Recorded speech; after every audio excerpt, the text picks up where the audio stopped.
परिचय। प्रदीप, इस इमारत को देखो। हाँ, यह इस इलाके की सबसे ऊंची इमारत है। इमारत के ऊपर उस झंडे को देखो। हाँ, यह बहुत सुंदर दिख रहा है। क्या तुम जानते हो कि हम इस इमारत की ऊंचाई और झंडे की ऊंचाई आसानी से ज्ञात कर सकते हैं? नहीं, सच में? हाँ, हम ऊंचाई और दूरी मापने के लिए त्रिकोणमितीय अनुपात का प्रयोग करते हैं। आओ, मैं तुम्हें विस्तार से बताता हूं। उद्देश्य। इस पाठ के अंत में आप निम्न करने में सक्षम हो जाएंगे: दृष्टि रेखा को समझना, उन्नयन कोण को समझना, अवनमन कोण को समझना, ऊंचाई और दूरी से संबंधित उदाहरणों को हल करना। उन्नयन कोण। कई बार हमें मीनारों, पेड़ों, इमारतों की ऊंचाई और लाइट हाउस से जलपोत की दूरी, नदी की चौड़ाई इत्यादि ज्ञात करने की आवश्यकता होती है। हम उन्हें पूर्ण शुद्धता से नहीं माप सकते, लेकिन हम त्रिकोणमितीय अनुपातों की सहायता से उन्हें ज्ञात कर सकते हैं। उन्नयन का अर्थ होता है उठना या ऊपर जाना। उन्नयन कोण क्षैतिज स्तर और क्षैतिज स्तर से ऊपर स्थित वस्तु की दृष्टि रेखा के बीच का कोण होता है। आइए इसे समझने के लिए एक उदाहरण लें। इस चित्र में एक प्रेक्षक इमारत की छत पर खड़ा है और क्षैतिज रेखा पर एक चिड़िया को सीधे देख रहा है। प्रेक्षक को हवाई जहाज, जो कि एक त्रियक रेखा में है, उसे देखने के लिए अपनी आंखें उठानी होंगी। इस रेखा को दृष्टि रेखा भी कहते हैं। इन दोनों रेखाओं के बीच बनने वाले कोण को उन्नयन कोण कहते हैं। अतः उन्नयन कोण क्षैतिज रेखा और क्षैतिज रेखा से ऊपर स्थित किसी वस्तु को प्रेक्षक की आंखों से मिलाने वाली रेखा के बीच का कोण होता है। अवनमन कोण। अब ऐसी स्थिति की कल्पना कीजिए जिसमें लड़का किनारे पर खड़ा हो और नीचे नाव को देख रहा हो।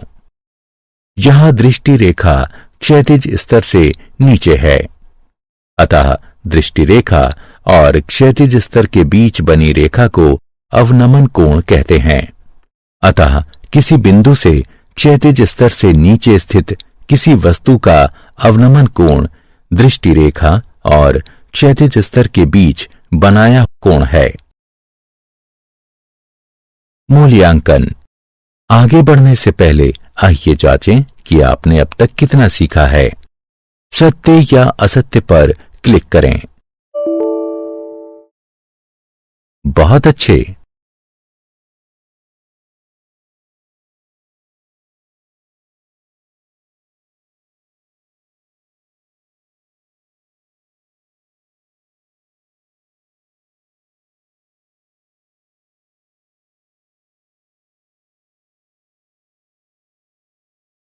पुनः प्रयास करें। बहुत अच्छे। उदाहरण 1। आइए अवनमन कोण और उन्नयन कोण को अच्छी तरह समझने के लिए कुछ उदाहरण हल करें। एक खंबे के आधार से 18 फीट दूर एक बिंदु से उसके शीर्ष का उन्नयन कोण 48 डिग्री है, तो खंबे की ऊंचाई ज्ञात कीजिए। आइए पहले स्थिति की कल्पना करें। मान लीजिए कि खंबे की ऊंचाई x है। त्रिभुज ABC से tan 48 डिग्री बराबर है x/18 के। ये इंगित करता है कि x बराबर 18 गुणे tan 48 डिग्री, x बराबर 18 गुणे 1.11061, x बराबर 19.99102, x बराबर 20। अतः खंबे की ऊंचाई करीब 20 फीट है। उदाहरण 2। एक 1.5 मीटर लंबा प्रेक्षक एक चिमनी से 28.5 मीटर दूर है। उसके नेत्र से चिमनी के शीर्ष का उन्नयन कोण 45 डिग्री है। तो बताइए कि चिमनी की ऊंचाई क्या है। हल। यहां AP एक चिमनी है, CD प्रेक्षक है और कोण ADE उन्नयन कोण है। इस स्थिति में ADE एक त्रिभुज है जो E पर समकोण है और हमें चिमनी की ऊंचाई ज्ञात करनी है। हमें ज्ञात है AB बराबर AE जमा BE बराबर AE जमा 1.5 और DE बराबर CB बराबर 28.5 मीटर है। AE ज्ञात करने के लिए हम एक त्रिकोणमिति अनुपात चुनते हैं जिसमें AE और DE दोनों शामिल हैं। आइए उन्नयन कोण का टेंजेंट लें। अब tan 45 डिग्री बराबर AE बटे DE अर्थात 1 बराबर AE बटे 28.5। अतः AE बराबर 28.5 होगा।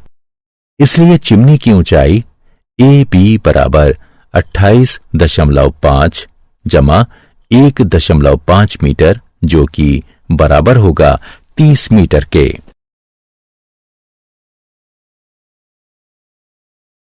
उदाहरण 3। एक 67 मीटर गहरी घाटी के तल का अवनमन कोण 40 डिग्री है। मीटर के निकटतम 10वें मान तक घाटी की चौड़ाई क्या है। पुनः एक आलेख बनाकर शुरुआत करें। याद रखें कि क्षैतिज स्तर कोण 40 डिग्री से है। अब हम एक त्रिकोणमिति अनुपात के प्रयोग से घाटी की चौड़ाई ज्ञात कर सकते हैं। हम दो त्रिकोणमिति अनुपातों टेंजेंट या कॉन्टेंजेंट में से एक का प्रयोग कर सकते हैं। दोनों से हमें सही उत्तर प्राप्त होगा। आइए टेंजेंट का प्रयोग करें। tan 40 डिग्री बराबर है 67 बटे x के। x गुणा tan 40 डिग्री बराबर होगा 67 के। अतः इसे हल करने पर हमें x बराबर 87.5 मीटर प्राप्त होगा। अतः घाटी की चौड़ाई 87.5 मीटर है। मूल्यांकन। आइए आगे बढ़ने से पहले जांचें कि आपने क्या सीखा। सही विकल्प को उठाकर उचित स्थान पर रखें।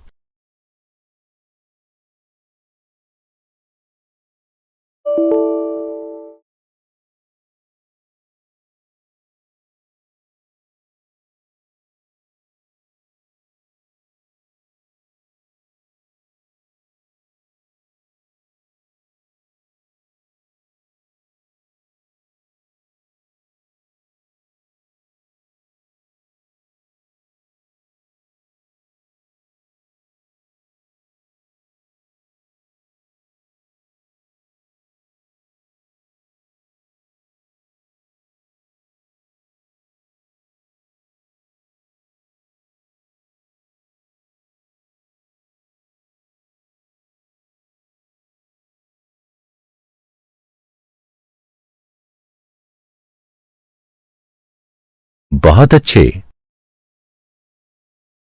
उदाहरण 4।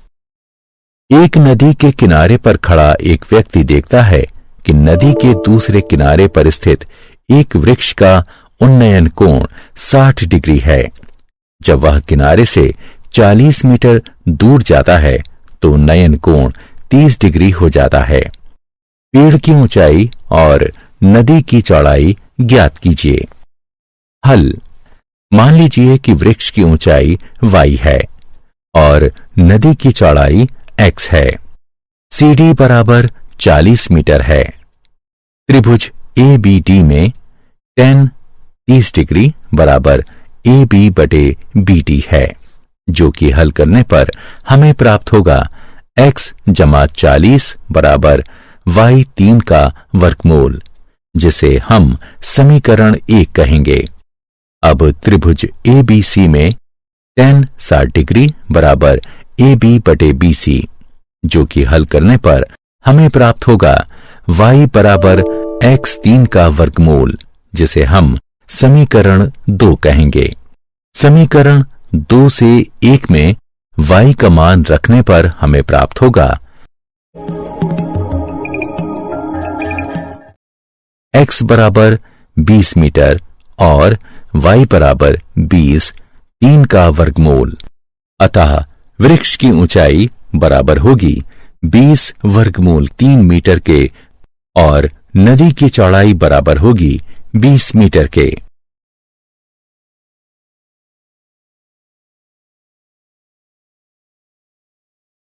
उदाहरण, एक बहुमंजिला इमारत के शीर्ष से एक 8 मीटर ऊंची इमारत की शीर्ष और पाद पर बनने वाला अवनमन कोण क्रमशः 30 डिग्री और 45 डिग्री है। बहुमंजिला इमारत की ऊंचाई और दोनों इमारतों के बीच की दूरी बताइए।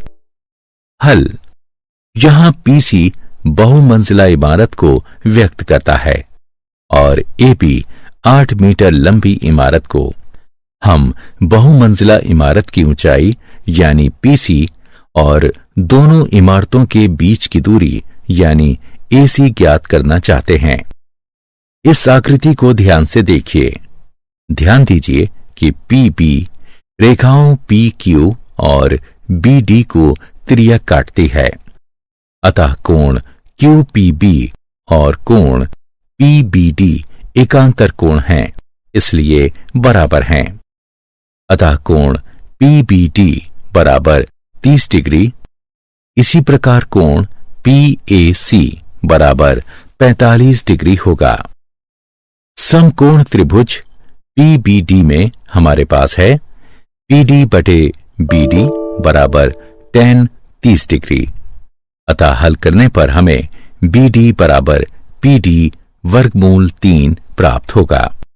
समकोण त्रिभुज पीएसी में हमारे पास है पीसी बटे एसी बराबर tan 45 डिग्री बराबर 1, जो कि पीसी बराबर एसी तथा पीसी बराबर पीडी जमा डीसी, इसलिए पीडी जमा डीसी बराबर एसी। चूंकि एसी बराबर बीडी और डीसी बराबर एबी बराबर 8 मीटर, हमें पीडी जमा 8 बराबर बीडी बराबर पीडी वर्गमूल 3 प्राप्त होता है। इससे हमें यह प्राप्त होता है।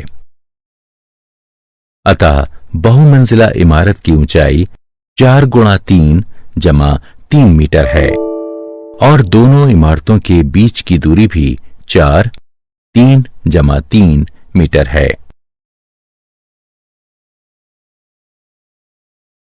मूल्यांकन, सही विकल्प चुनकर रिक्त स्थान की पूर्ति करें।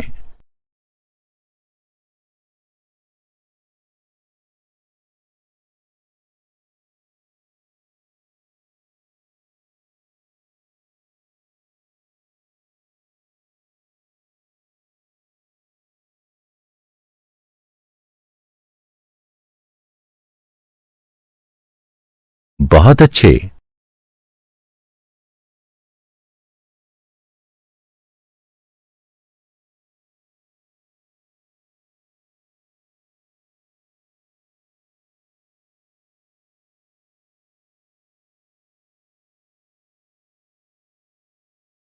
बहुत अच्छे। क्या आप जानते हैं, सर्वेक्षणकर्ता त्रिकोणमिति का प्रयोग सदियों से करते रहे हैं। 19वीं सदी का ऐसा ही एक वृहत सर्वेक्षण महान त्रिकोणमिति सर्वेक्षण आजादी से पहले किया गया था, जिसके लिए अब तक सबसे बड़े थियोडलाइट्स बनाए गए।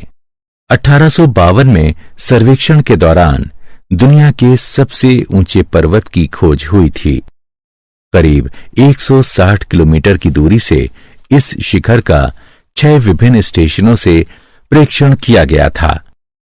1856 में इस शिखर का नाम सर जॉर्ज एवरेस्ट के नाम पर रखा गया, जिन्होंने सबसे पहले विशाल थियोडलाइट का प्रयोग किया और जिन्हें इस काम के लिए नियुक्त किया गया था। यह एक थियोडलाइट है, एक सर्वेक्षण यंत्र जो कि त्रिकोणमिति के सिद्धांतों पर निर्भर है। इसका उपयोग एक घूमती हुई दूरबीन के साथ कोणों को मापने के लिए होता है। थियोडलाइट अभी भी भारतीय सर्वेक्षण संग्रहालय देहरादून में रखा हुआ है।